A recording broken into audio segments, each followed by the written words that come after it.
In a chic cafe, alive with the hum of midday chatter, a young black waitress found herself in the midst of a scene that was as familiar as it was frustrating. The air was filled with the mingling scents of coffee beans and freshly baked pastries, while sunlight poured through the large windows, casting a warm, inviting glow over the polished wooden tables.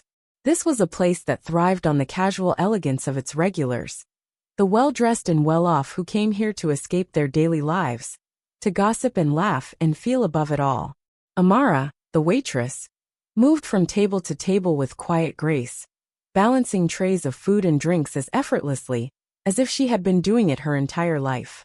Her dark skin shimmered under the cafe's soft lighting, and her natural curls were tucked neatly into a bun, professional, composed, and unbothered by the stares she often received.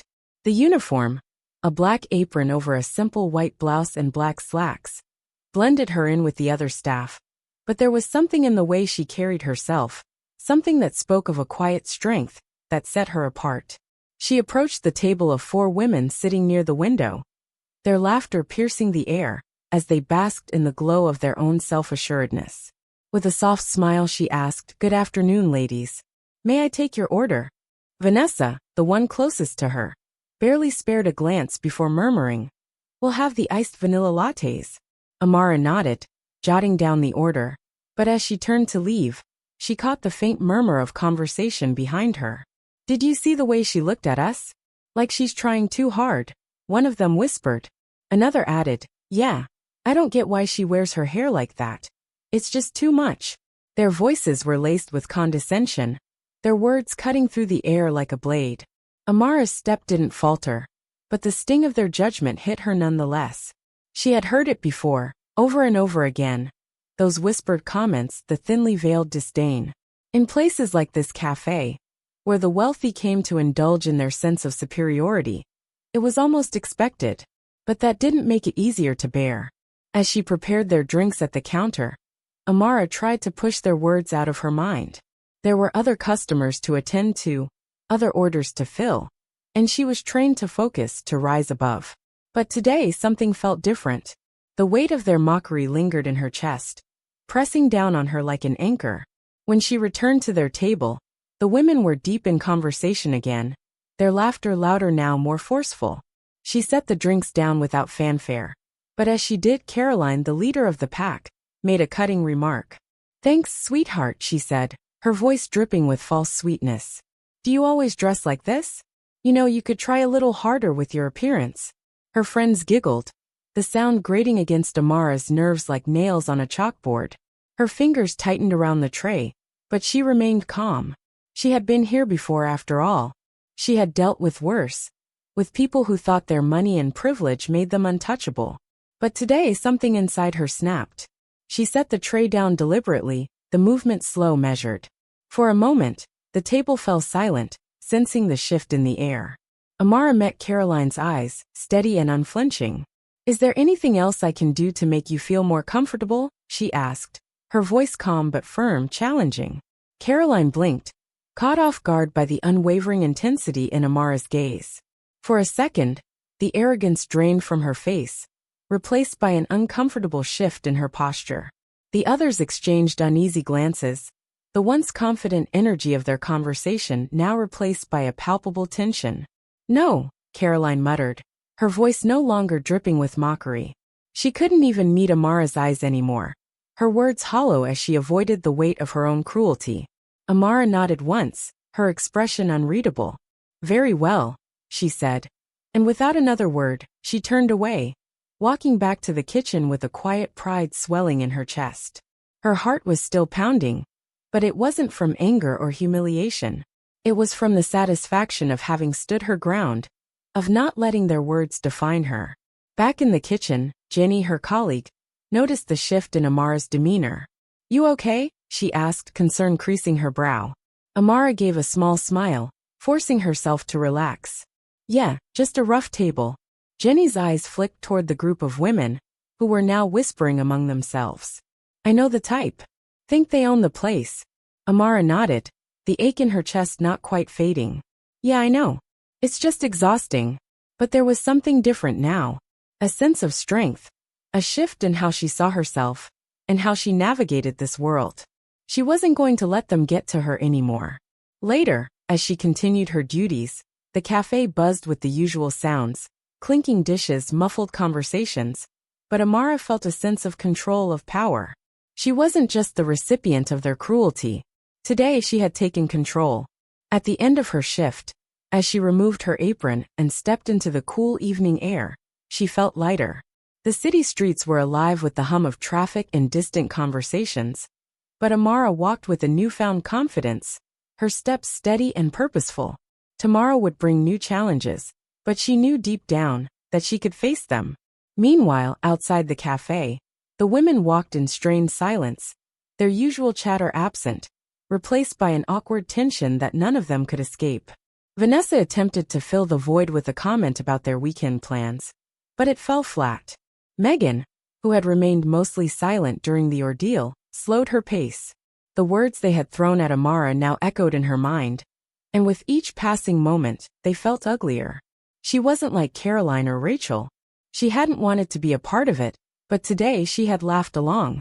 Guilt gnawed at her, a constant reminder of her own silence. As the others walked ahead, Megan stopped, rooted to the spot. She watched them go, their voices fading in the distance, and in that moment, the weight of her conscience pressed down on her. But it was too late. The chance to make things right had passed, and as she joined her friends, the guilt lingered, a shadow that would follow her for a long time. Megan felt the weight of her own silence pressing down on her, suffocating her. How had she let it go on for so long? The burden of complicity was unbearable.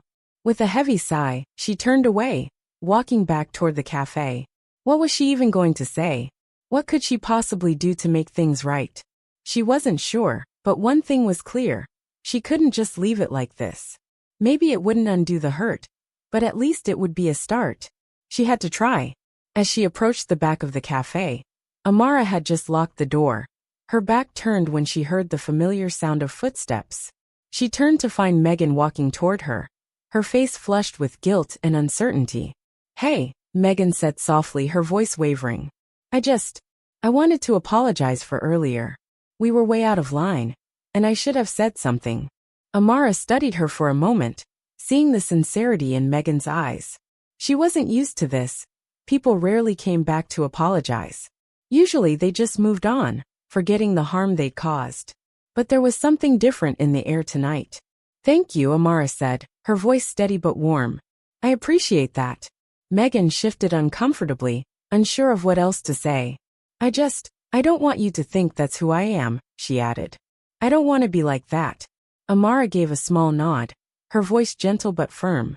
"We all make choices," she said, "but it's how we learn from them that matters." Megan smiled faintly, her heart swelling with a mixture of guilt and gratitude. She was thankful for Amara's kindness, even though she didn't deserve it. "I'll do better," she promised. Amara returned the smile, a flicker of warmth in her eyes, watching as Megan turned to walk away. The weight of the day seemed to lift from both their shoulders, the tension easing as the cool night air surrounded Amara. She stood there for a moment alone, a sense of peace settling within her. It wasn't about forgiveness, at least not yet. It was about knowing that people could change, that there was always the possibility of redemption, of something better. Despite the cruelty she'd faced today, she knew that this moment was a step forward, and for that, she felt grateful. The next morning, the cafe felt quieter than usual. The steady hum of regular customers filled the air as Amara moved from table to table, maintaining her usual composure. Despite everything that had happened, she was determined not to let the ugliness of the past cloud her new day.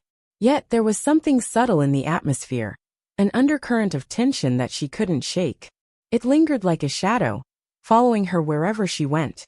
It wasn't overt, but she could feel it, eyes watching her a little too closely, whispers that she couldn't quite catch but could sense nonetheless.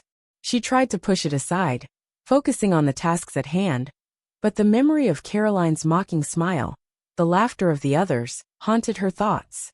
The sharpness of their words, the cruelty disguised as humor, it gnawed at her, even though she had stood her ground. Caroline, on the other hand, wasn't having the day she had imagined. After leaving the cafe, She had tried to shake off the discomfort that had settled inside her. She told herself that Amara was overreacting, that it wasn't her fault. But deep down, Caroline knew better. As she sat in her office, staring blankly at her computer screen, her mind kept drifting back to Amara's question. Is there anything else I can do to make you feel more comfortable? That moment had been seared into her memory, haunting her. She had expected Amara to shrink away, to stay silent, to let the insults roll off her back like they always did with people. But Amara had stood firm, forcing Caroline to confront her own ugliness.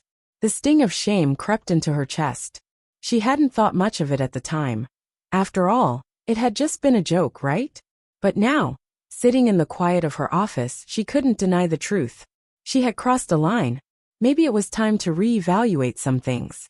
Later that evening, Caroline sat in her apartment, staring at her phone. Her friends had invited her out for drinks, but she had declined, claiming she wasn't feeling well. In truth, she just couldn't face them. The group dynamic had shifted, and she knew they all felt the same discomfort that she did. Her finger hovered over Megan's name in her contacts list. She had noticed the way Megan had hesitated yesterday, the way her expression had softened when Amara spoke. Unlike the others, Megan had seemed genuinely affected by what had happened. Caroline couldn't help but wonder if Megan was feeling the same guilt that she was. She took a deep breath, her hand shaking as she tapped Megan's name, and sent a text. Hey, can we talk about what happened yesterday? I've been thinking a lot, and I feel like I owe you an apology too. The message sent, and Caroline set her phone down, a mixture of anxiety and relief washing over her. She had taken the first step. Now all she could do was wait. Megan had been carrying the weight of the previous day's events all afternoon. After her conversation with Amara, she couldn't stop replaying the scene in her head. The comments, the laughter, the cruelty they had all participated in without a second thought. It had been so easy, almost automatic. When Caroline's text came through, Megan's heart skipped a beat. She had been avoiding the group chat, not wanting to rehash the events, but this message felt different. It felt sincere. She responded quickly, I've been thinking about it too. I'm really ashamed of how we acted. I talked to Amara afterward. I think we need to do more than just feel bad about it. The conversation that followed was raw and honest, each message bringing them closer to a shared understanding of what needed to happen next. Caroline admitted that she had been wrong, and Megan expressed her regret for not standing up to her friends sooner. It wasn't easy, but it was necessary. Together, they decided that they needed to apologize to Amara, not just as individuals, but as a group. It wasn't enough to simply say sorry and move on. They needed to acknowledge the harm they had caused and take responsibility for it. The next day, as Amara neared the end of her shift, she noticed Caroline, Megan, and the others walking into the cafe. For a moment her heart sank. She braced herself for another round of rude comments, condescending remarks. But something was different this time. The group was quieter, their demeanor more subdued. Megan was the first to approach, followed closely by Caroline and the others. There was an awkward silence, the weight of their guilt palpable in the air. Megan spoke first, her voice soft but firm. We owe you an apology, she said. We acted horribly yesterday, and there's no excuse for the way we treated you. Caroline stepped forward, her usual confidence replaced by vulnerability. I'm really sorry, she said, her voice quiet. I said some terrible things, and I regret it. I shouldn't have treated you that way. Amara stood there, taking it all in, watching their expressions, reading the sincerity in their eyes. She could see the weight of their guilt, but she wasn't sure how to respond. She had never expected an apology, especially not from people like them. After a long pause, Amara finally spoke. Thank you for apologizing, she said. But you need to understand, words like that, they hurt. And it's not just about me. It's about the way people like me are treated every day. Caroline and Megan exchanged a glance, their expressions somber. We know, Megan said quietly. And we're going to do better. We promise. Amara nodded, her expression firm. I hope you do, she said, her voice steady. Because it's not just about feeling bad. It's about changing how you treat people. The group nodded in agreement, their faces thoughtful. After a few moments of silence, They thanked Amara again and left the cafe, their footsteps quieter than before. As they walked out, Amara felt an unexpected sense of closure. It wasn't forgiveness, not yet, but it was a step forward. She had stood her ground, spoken her truth, and made them face the reality of their actions. In doing so, she had reclaimed a piece of her dignity. The rest of her shift passed quietly. The usual rhythm of the cafe resumed, but Amara felt lighter. She had been through a storm, but she had come out stronger. When she closed up the cafe that night and stepped into the cool night air, there was a sense of peace within her. The world wasn't perfect, and she knew there would always be challenges ahead, but she was ready. With each step she took, she felt more sure of herself than ever before. For Caroline, Megan, and the others, the apology had been just the beginning. They had left the cafe with a new understanding, but they knew real change wouldn't come overnight. It would take time, effort, and a commitment to doing better. Caroline, in particular, found herself reflecting more deeply than ever before. She had always prided herself on her confidence, but now, she realized her arrogance had masked a deeper insecurity. Her words had often torn others down, but now she understood.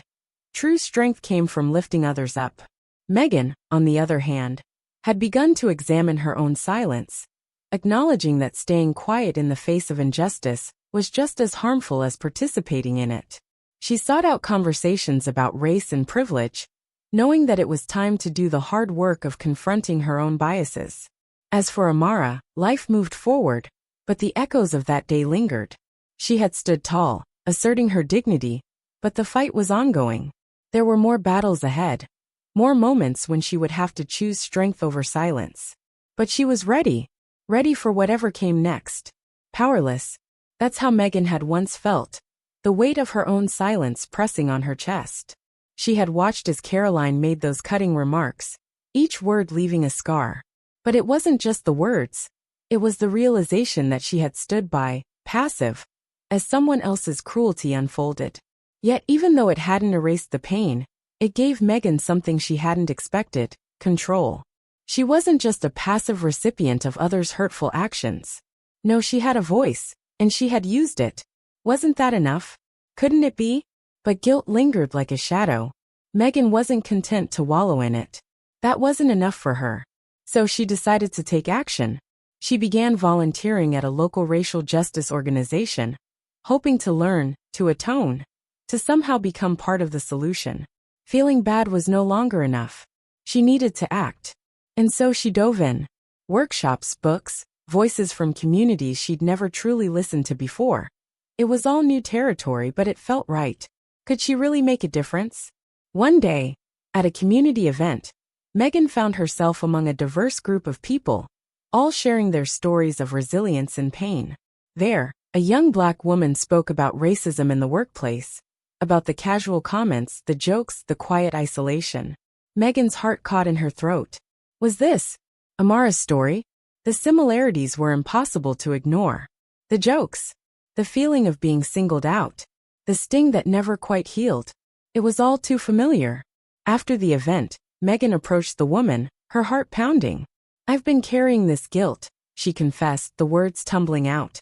The woman listened, her expression kind. When Megan finished, she offered a small, understanding smile. "It's not about being perfect," she said softly. "It's about being willing to learn and do better. That's what matters." It wasn't forgiveness Megan sought, nor absolution. But for the first time in a long while, she felt a flicker of hope, a sense of direction. Back home, though the journey was far from clear, Caroline, struggling with her own guilt, couldn't quite shake the feeling that she had been wrong about so much. She had always prided herself on being progressive, on believing in equality, but had her actions ever reflected that? She had no answer, only the gnawing realization that she had been complicit in something that hurt others. But it wasn't until one night, at a crowded bar, that the weight of her behavior truly hit her. Jared, a friend, made a joke, a cruel, mocking comment about a server's accent, wrapped in the guise of humor. The room laughed, but Caroline didn't. Instead, her stomach twisted as she remembered Amara, remembered the strength she had shown, the quiet dignity in the face of mockery. Her gaze swept over her friends, laughing without a second thought, and suddenly, everything became clear.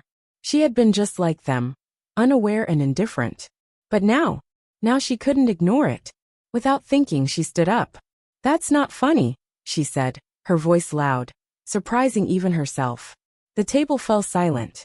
"Come on," Jared scoffed. "It's just a joke. Don't be so sensitive." Caroline's heart raced. She could feel the weight of the eyes on her. But there was no turning back. She wasn't backing down. "No," she said firmly. "It's not just a joke. It's disrespectful. And we shouldn't treat people like that." The silence stretched thick and heavy. The others seemed stunned, but Caroline stood tall. And then, without waiting for another word, she grabbed her bag and walked out. As she left the bar, her heart was pounding, but she felt lighter than she had in weeks. Would her friends see her as too sensitive? Would they stop inviting her out? She didn't know. But in that moment it didn't matter. She had taken a stand. Amara too had been reflecting. She had always known that standing up to cruelty could feel like an impossible task. But she had done it. And the ripple effects were clear. Megan had returned, seeking more than just an apology. She was trying to change. And Caroline too had taken that hard step toward growth. Amara couldn't help but respect that. People didn't often change. But it was clear that something had shifted. It was a quiet victory. As Amara stood tall, facing down prejudice, she realized that it wasn't about forgiving or forgetting. It was about recognizing her own power, her ability to make a difference, even in the smallest of ways. And now, as she walked home after another shift, the city lights twinkling above her, she smiled. She had endured. She had risen. And in doing so, she had helped others rise too. Weeks turned into months, and the ripples of that day continued to spread. Caroline had slowly distanced herself from those who couldn't see the harm in their words. Megan had continued her work with the racial justice organization, growing more involved, and using her platform to raise awareness. But it was Amara who had found something greater, an unshakable sense of self. She had reclaimed her power, and it was something no one could take from her. The world wasn't perfect, but for the first time in a long time, they each felt hopeful. Hopeful that change was possible, that growth was attainable, and that in the end was the real lesson, that justice isn't always loud. Sometimes it's found in the quiet moments, in the questions asked, in the silence broken, and sometimes that's enough to change everything.